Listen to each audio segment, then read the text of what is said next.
माने सदस्य मिसिनले गरेको माने सदस्य मैले हैन। तपाईले म तपाईको नयाँ कुरा भन्दिन्थे फोन के माया काट्ने भयो कि तपाईलाई सहायता गर्ने कुरा पनि भनेको। सम्मानीय सभामुख महोदय, 2083 विनियोजन विधेयक सम्बन्धमा छलफलको निम्ति म रोस्टममा उभिएको छु। अब मैले यहाँ के कुरा राखौं?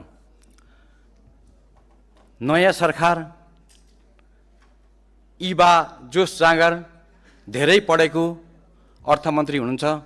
उहाँले भन्दै हुनुहुन्थ्यो यो देशको अर्थतन्त्रलाई म कायलपलट गर्छु, सबै नेपाली जनतालाई खुसी बनाउँछु, सबै नेपाली जनतालाई हाँसिरानी बनाउँछु उहाँले भन्नुभएको थियो। तर मलाई के लाग्यो भने उहाँले लेखेको विनियोजन विधेयक हेर्दाखेरि उहाँले लेखेको चिज यो दो बाटोमा उभिएको छ।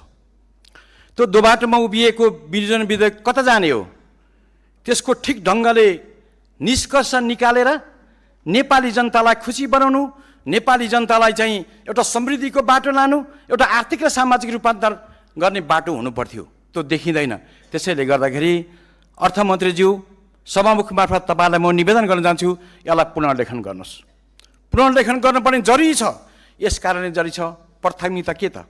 त्यो कहाँ बोल्यो म देख्दिनँ। त्यसलाई स्पष्ट किटानसाथ आउनु पर्थ्यो, त्यो देखिँदैन।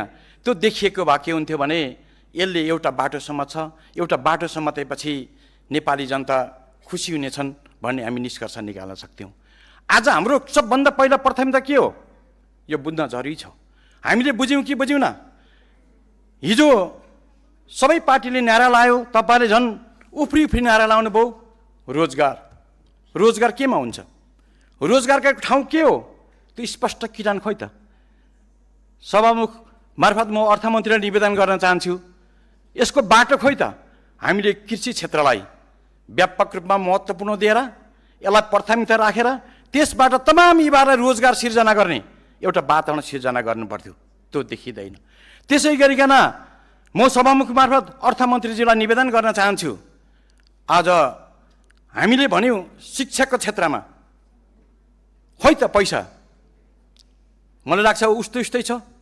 यसलाई हामीले व्यवस्थित गर्न पर्थ्यो, यो पनि सकिएको छैन। त्यसैले गर्दाखेरि मलाई लाग्छ तपाईँले सोचेको र हामीले सोचेको देश एउटै बनाउने कुरा हो। तर तपाईँले नयाँ गर्छौँ भन्नुभयो, नयाँ केही पनि देखिएन। र फेरि म अर्थमन्त्रीज्यूलाई सभामुखमा निवेदन गर्छु, यसलाई राम्रो ढङ्गले पुनर्लेखन गरौँ, सबैसँग सल्लाह गरौँ, सबैसँग छलफल गरौँ। हाम्रो देशको जनसङ्ख्या 2,92,50,000 जनसङ्ख्यालाई व्यवस्थित ढङ्गले कि 1, 2, 3, 4, 5, 6, 7 कुनलाई प्राथमिकता दिने हो, त्यो किटान गरेर गइसकेपछि हामीले यसलाई व्यवस्थित गर्न सक्थ्यौँ भन्ने कुरा राख्न चाहन्छु। सभामुखमा अर्थमन्त्रीलाई यो निवेदन।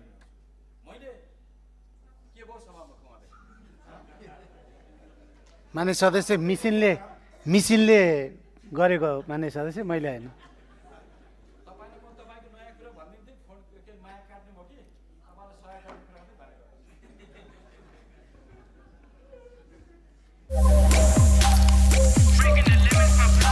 Extreme Energy Drink.